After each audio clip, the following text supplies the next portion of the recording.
Здравствуйте! В эфире обзор чрезвычайных происшествий, в студии Юрий Осипов. Завершено расследование уголовного дела об избиении 9-летнего мальчика отцом в Усть-Алданском районе. 32-летний житель села Барагонцы Усть-Алданского района республики вечером 5 мая этого года, будучи пьяным, вдруг вспомнил об инциденте, произошедшем в школе, где обучается его сын третьеклассник. В учебном заведении у школьников пропадали денежные средства. Заподозрив сына в краже денег в школе и у родственников, мужчина избил его. Кроме того, выяснилось, что отец также избивал сына ремнем, по его словам, в воспитательных целях и лишал его еды.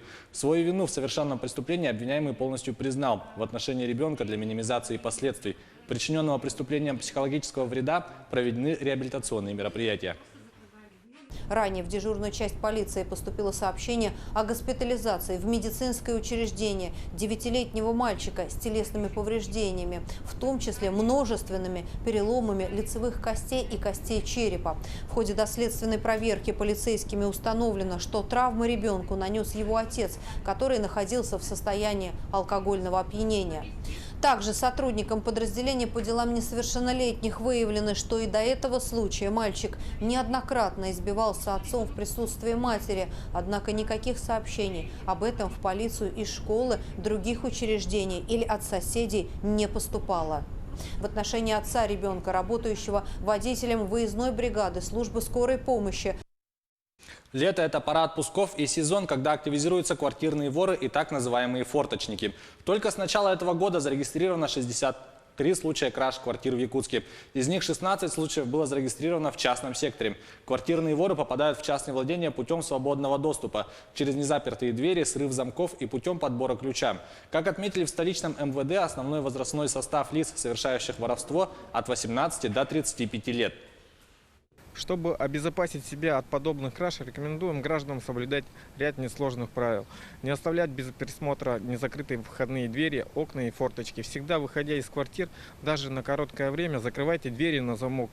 Не оставлять в прихожей ценные вещи, кошельки, телефоны, документы, украшения. Рекомендуем поставить квартиру или частный дом на систематизированную охранную сигнализацию. Только от вашей бдительности зависит сохранность вашего имущества. Будьте бдительны.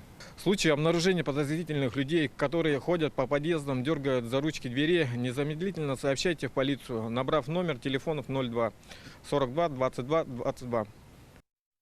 А всего за 5 месяцев этого года на территории республики зарегистрировано 5218 преступлений. Об этом сообщает прокуратура республики. Рост числа зарегистрированных преступлений наблюдается на территории Аймиконского, Момского, Булунского, Оленёкского, Усть-Майского, Алекминского, Горного, Анабарского районов и города Якутска. Тенденция уменьшения зарегистрированных преступлений отмечена на территории 14 городов и районов республики. Наибольшее снижение отмечается в Среднеколымском, Жиганском, Устьянском, Кобяйском, Усть-Алданском, Татинском, Алайховском и Абыйском районах.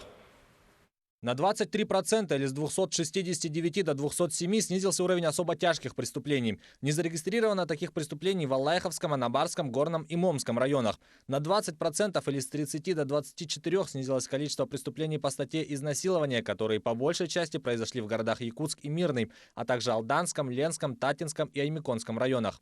Как и прежде, наибольшее количество преступлений зарегистрировано против собственности, то есть 2467. На централизованный учет поставлено 1501 кража, 136 грабежей, 18 разбойных нападений, 18 вымогательств и 542 случая мошенничества.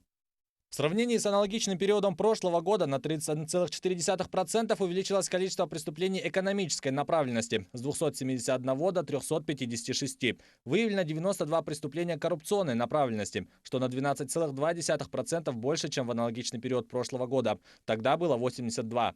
Наибольшее количество преступлений указанной категории выявлено в городе Якутске, Ленском, Алекминском и Мегино-Кангаласском районах. На 13,5% снизилось количество зарегистрированных преступлений против безопасности движения и эксплуатации транспорта с 384 до 332. На 15,8% уменьшилось число преступлений по статье «Повторное управление автомобилем лицом, находящимся в состоянии опьянения».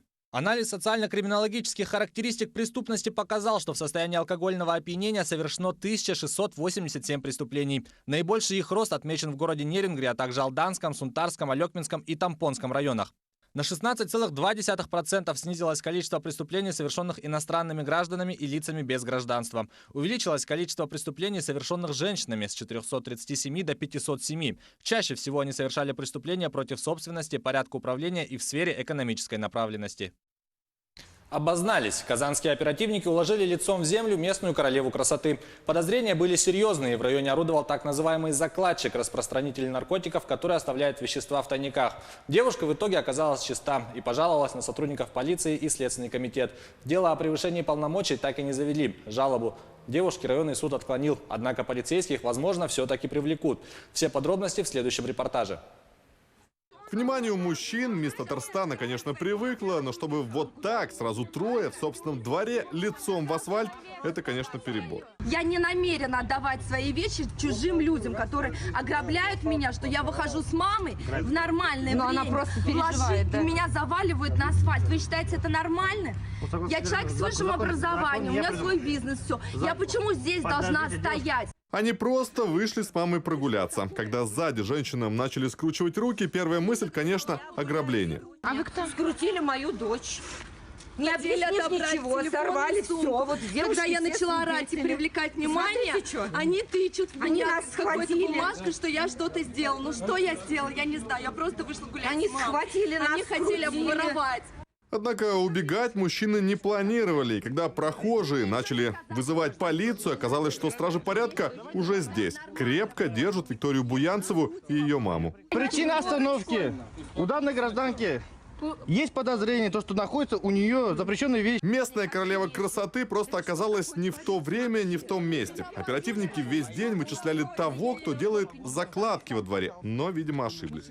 Я не имею права. Отдел вдвоем поедете, я сказал, еще раз. Экспертиза показала, следов употребления у Виктории в организме нет, и вообще она чиста. Обыскали мою сумку, в ней ничего найдено не было. Обыскали полностью меня, снимали вещи, обувь, обыскивали вплоть до нижнего белья, все, ощупывались волосы. Ничего обнаруженного у меня, естественно, не было. Извинившись за неувязочку, девушку отпустили. Наркотики, конечно, не нашлись, но осадочек остался. По большому счету, потерпевшие Виктории Буянцевой ответили так. Ну, ошиблись, извините, можете идти домой. Мы же полагаем, что за каждое такое действие сотрудник полиции должен отвечать. И мы усматриваем в их действиях признаки именно превышения должностных полномочий. Следственный комитет поначалу хотел возбудить дело, но в прокуратуре решили иначе. Суд первой инстанции правильность этого решения подтвердил, однако Верховный суд Татарстана отменил постановление своих коллег. И теперь жалобу Виктории Буянцевой рассмотрят еще раз. Максим Бойцов и Георгий Белецкий. Новости 360. Я не намерена отдавать свои вещи. В эфире была рубрика «Чрезвычайные происшествия». Берегите себя.